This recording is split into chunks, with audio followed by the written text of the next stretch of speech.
Yeah, definitely. I mean, much better than, I mean, because I'm just starting to rewatch the whole of Next Generation, because I've not watched all of them. I've seen them in piecemeal. In the very beginning, you can see that their attempt to sort of be inclusive has men walking around in dresses, and that's about as far, wearing the female sort of version of the uniform. Yeah. You can see that going on in the background, and you're like, that's trying, but not quite succeeding. Yes. So that was about as close as it was going to get. You get you get one tiny point for trying there, but you didn't quite do it enough. Yeah, that's not quite what we're looking for, but yeah, I did pick up as well in Picard that 7 of 9 was more of a queer character than she was in Voyager. Mm-hmm. Oh. Yeah. She was also a lot as a person as well. She was a lot more. She was less confined by sort of the model of being within Star Trek. That she was clearly now independent from whatever, all the restrictions that she was probably under in Voyager as a member of the crew. Oh, yeah. Like, once she's outside the Federation, like, doing her own thing, I think the character we saw on Picard was definitely, like, the truest version of, like, Annika Hansen that we've seen up to this point. Because, I know we're so off from the episode that we started talking about. We're going to get right back to it, everybody, I promise. But this is a really great conversation we're having. But I think, like, just seeing little flashes of her as a little girl before she's assimilated, and then she spends so much time as a Borg. And, I mean, there's zero room for individuality as being a Borg, of course. And then being on a Federation ship where there's laws and there's strict rules and, this is protocol, do it this way, not that way. Now that she's outside of all of that, she's herself. Like, she's at least... Yeah. Blossoming into herself, and that's exciting to watch. All right, so that was a really great conversation, and I am not even kidding about that. That was really good, but we are going to go back to Trials and Tribble-ations now. So, basically, they're on their way back to Deep Space Nine, and suddenly there's, like, chronoton radiation, there's flashes of light, there's things happening, and when the dust settles, Dax says that they're 200 light years from their last position. Somebody's using the transporter. Like, everything's going haywire. They're decloaking. They don't know what's happening. They're trying to get the view screen up and running. There's another ship out there. And finally all the static clears, and we get the beautiful shot of the original Constitution-class Enterprise NCC 1701. No letters after it. So yes, very exciting. Watching it live, I remember just being like, what? Yeah, being very excited. That's cute. Yeah. When the ship shows up, I appreciated it how they weren't, like, strange like they were in Tomorrow's Enterprise. Figuring out that it's a different version. Because all I could hear was not even Tasha Yar saying it, but where Joe Vitale was, like, doing it. 1, 7. Wait, is that a 0 or an 8? 0? They were just like, oh, okay. Yeah. They didn't do, like, a super long dramatic, like, spell out. It was good. Definitely smoother this time around. I agree 100%. We'll see if Joe Vitale agrees with us. I'm sure he'll tell us. I love how the two time cops. I keep calling them time cops, but that's fine. That's the right term for them. His ship, and just look on their face like his ship, and they're like, one of his things, his ship. Yeah. Well, I do like that they say that Kirk has 17 temporal violations, and I'm just like, that sounds about right. Yeah. Is that all? I know. Well, all of Star Trek 4 was one giant temporal violation, so. They just lump that together as one. Yeah. I do enjoy Star Trek 4. I think it's a really fun, lighthearted movie. And plus they save whales. I mean, what's not to love? So. Yeah. They do say, so they ask Sisko, when they arrive, what was the star date? He says star date 4523.7, which is June 8th, 2323, 9:04 p.m.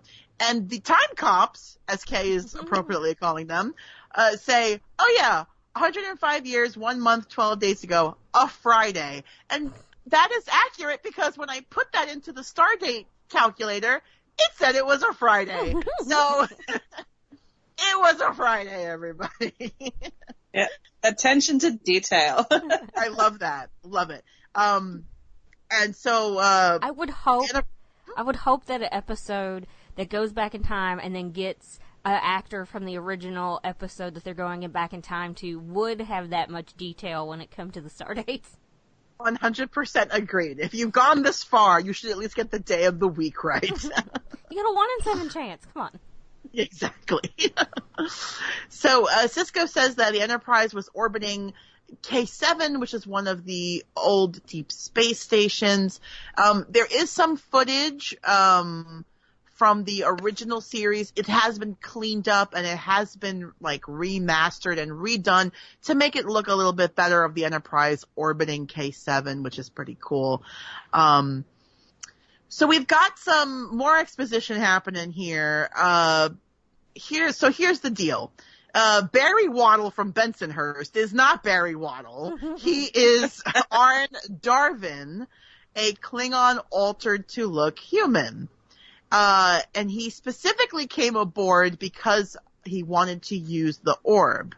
And they sort of go back and kind of like basically just fill the crew in on the original story here, that basically back 100 years ago, he tried to derail Federation colonization efforts by poisoning that grain that was being stored on K7. And do you all, off the top of your heads, remember the name of the grain that they were storing in K7? No. No. It was very and very odd looking. It was odd looking. It was quadrotriticale. And that, my friends, is how much of a nerd I am that I knew that without having to rewatch the original episode. It really rolls off the tongue there, doesn't it? Quadrotriticale. So in the original episode, everyone has heard of this grain except Kirk. Like, he's never heard of this, but everyone else seems to know exactly what it is. And he's like, how do I not know this? And then Chekhov proceeds to tell him that it's a Russian invention. But Chekhov said everything was a Russian invention, so who knows? Well, I mean, Kirk grew up in Kansas, is that right? Is that where he's supposed to be from? He's from Iowa. I don't know. One of those states that's flat with, Yes, corn. exactly. Iowa sounds so much right. No offense, Joe Stark. So, that's just what I imagine, that he's like, even in his time, he's still just an American that doesn't really pay as much attention to anything else. If it's not corn, I don't know what it is. Like, yeah, he's basically, yeah. So, basically, he gets exposed, to be a Klingon by Kirk all those years ago. He gets arrested. The Klingon Empire basically, they do the whole Mission Impossible thing and they disavow him and they're like, we don't know anything about this guy. And so he has been floating around posing as a human merchant for the last 100 years. So he's used this orb to go back in time. Jadzia's like, he's probably planning to kill Kirk and alter history. His own history, really, mostly, but then, of course, without Kirk, like, that alters a whole lot of history for the Federation and for the whole galaxy, really. And And so they decide, well, we're here. We have to try to find him and stop him, but we have to blend in and not interfere with history. So I do enjoy this little quick montage changing clothes scene where they're taking off their uniforms and changing into the original series stuff, the short pants, the tall boots, the shirts that are not long enough for some reason, and of course Jadzia and her teeny tiny 60s miniskirt and her beehive hairdo, which is adorable. I do like that Jadzia removes her spots. I thought that was a pretty cool trick. And they do make a joke about how Cisco and O'Brien are wearing the wrong colors. But that they tell Dr. Bashir, like, oh no, back in this time period, command was gold and engineering and security was red. And in the more modern times, it's the reverse. And then, but Bashir makes a funny little joke where he says, I'm a doctor, not a historian, yes. Which I love a good, I'm a doctor, not a fill in the blank joke. Yeah. Well, as our listeners know, that you definitely do. Oh, yeah, absolutely. I enjoy them very much. So basically, they do split up. Cisco and Dax go to the Enterprise along with Bashir and O'Brien, and then Odo and Worf go to K7. And we do get to see now some of these sets were rebuilt, but a lot of them they did try to use any original sets that were still standing. So it's a mixture of both here, which is pretty exciting to see. The bridge that we'll see later on, that is actually recreated, and it's like redone. So it does look a little bit more streamlined and a little more modern than the original series bridge. But overall, I'm curious what you think, Kay, since you also got into Trek through the original series like I did. What did you think of how the sets looked when they were basically supposed to be on the original Enterprise? I thought they looked great. Because this was back in the 90s, so I didn't really know what my career choice was going to be at the time. And I actually work in post-production, so having things like that, like seeing it from that angle now, I think they did a really fantastic job. That is so cool. I did not realize you worked in post-production. That is so neat. Yeah. How about you, Brooke? That's why I was thinking how the grading was. Sorry? Oh, no, so I interrupted you. I'm sorry. Finish your thought.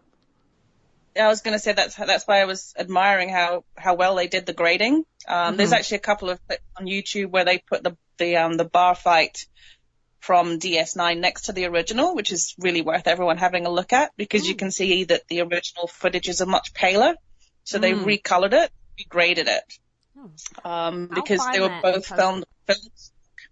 Yeah, they would have been both filmed on film stock and then scanned in, and that's how they would have changed it, because film stock degrades over time, and it would have been different film stock as well. So they have to sort of make up the difference between the two to make sure it does actually blend in. Yeah, that's really cool. I wondered when I saw that you picked this one, I wondered, what you felt about sort of the production. I assume that you enjoyed it still after all the stuff that you've done, but especially for the 90s. It's a little, Yeah. It's for the 90s, it was fantastic. It really, really was. And it still holds up today. I really watched it the other day off of my DVD, and, it's still really good. You can see the occasional wobbly line, but, the kind of thing that I do, which is roto, which is when you're placing, like, the characters behind the original footage, I would have done a cutout and then placed it over the top. So, and then you make the edges blend. So if you watch super, super carefully, you can see the odd sort of slightly wobbly line. But I think they only had one compositor working on it to put it together. They didn't have a huge amount of big VFX team. So I think they had to do it all themselves, probably on a tight budget and tight time frame. Wow. Yeah, because whenever you watch these kind of movies, you know, the rest of us